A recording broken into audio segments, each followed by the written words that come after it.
Hey guys, welcome back, and if you're new, welcome to my channel. Today we're going to be doing a Halloween decoration. So I found this little wood sign at my local dollar store. It was only a couple bucks. It's not super big.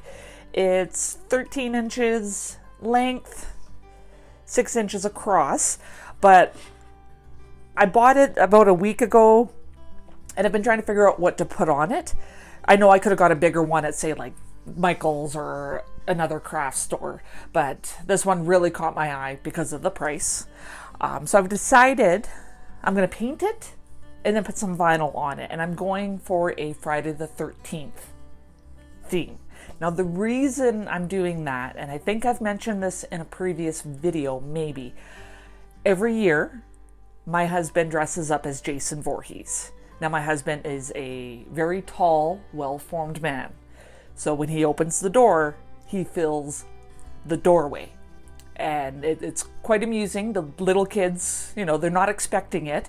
And the parents find it quite funny, actually, because their kid looks back at them thinking, I just want free candy. And there's this really scary guy here. And the parents are, no, it's okay. You can get the candy. And I put the candy in little treat bags to make it easy.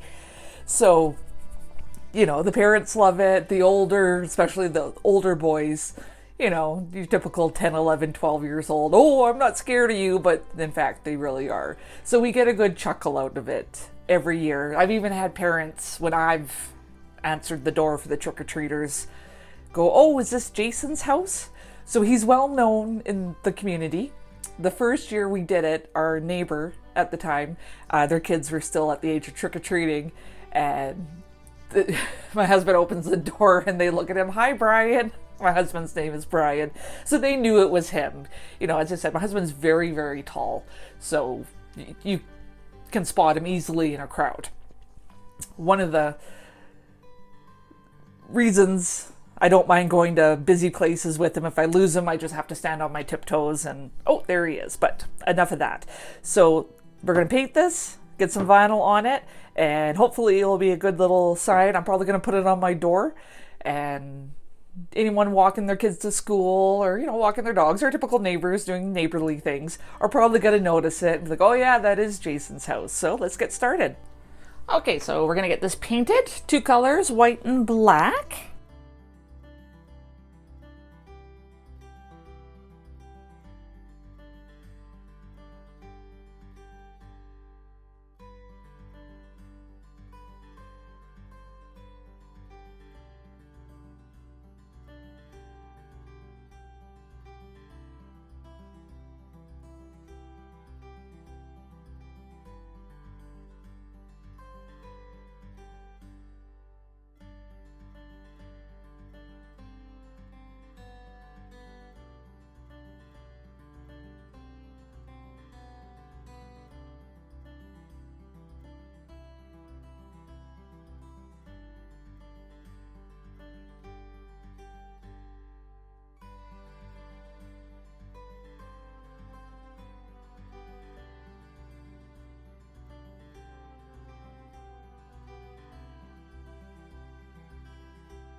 Okay, the paint is dry. I did put a coat of polyacrylic on top, and I've let it dry for a bit more than 24 hours. It was feeling a little sticky, so I think that I didn't let the paint cure enough when I put the polyacrylic on, because the polyacrylic usually is good within 24 hours.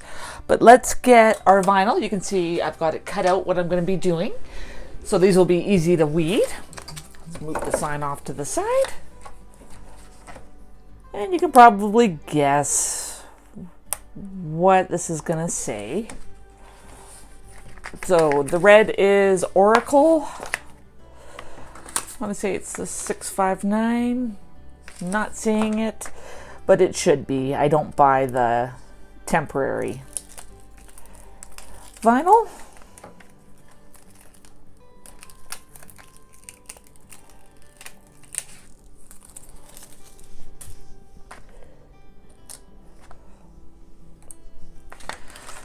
Okay.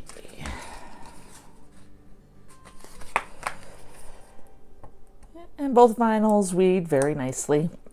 I know some prefer one over the other, and that's fine. For me, it just comes down to what I have in my craft space available and color.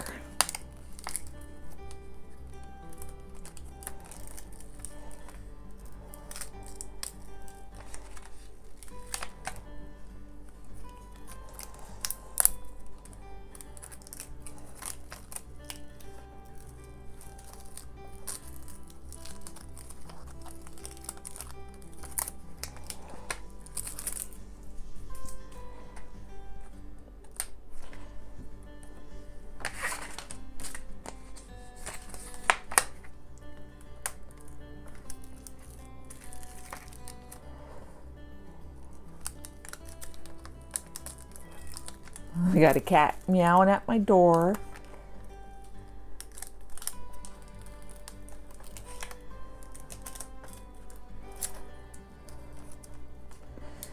Yeah, we got dismal weather today. Not nice outside at all. But it is October.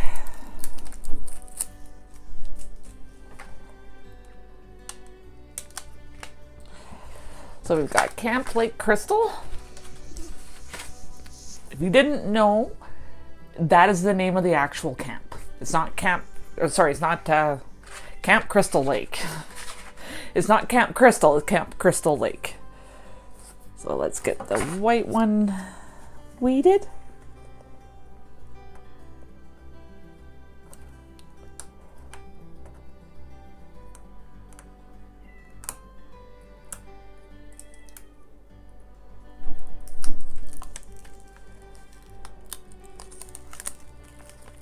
And I know the white's hard to see until I put it on, so.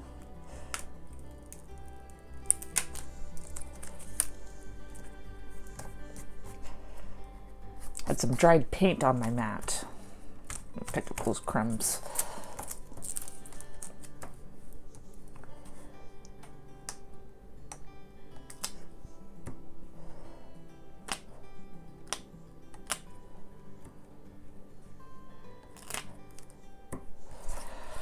If you can't tell, it is a skull and crossbones. Okay, let's get this stuff attached.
So what do we think? I think this is going to look awesome on my front door.